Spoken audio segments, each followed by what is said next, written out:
Bismillahirrahmanirrahim. Assalamualaikum warahmatullahi wabarakatuh. Salam sejahtera, salam Malaysia Madani dan salam koperasi.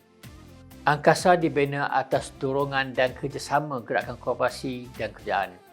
Legasi yang diwarisi daripada pimpinan terdahulu telah menyediakan asas dan landasan kukuh dalam mengacu pertumbuhan serta kecemerlangan angkasa hingga ke tahap yang kita kecapi hari ini. Dalam konteks ini, angkasa perlu terus memperkasakan koperasi agar kekal relevan sebagai model ekonomi rakyat yang inklusif dan berdaya tahan.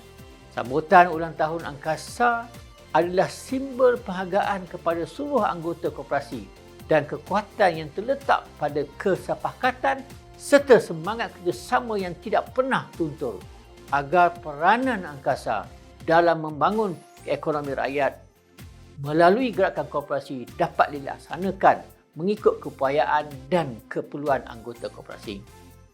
Dari angkasa turun ke bumi, hidup di bumi membuat jasa. Tujuan koperasi jihad ekonomi, pembangunan koperasi kita perkasa.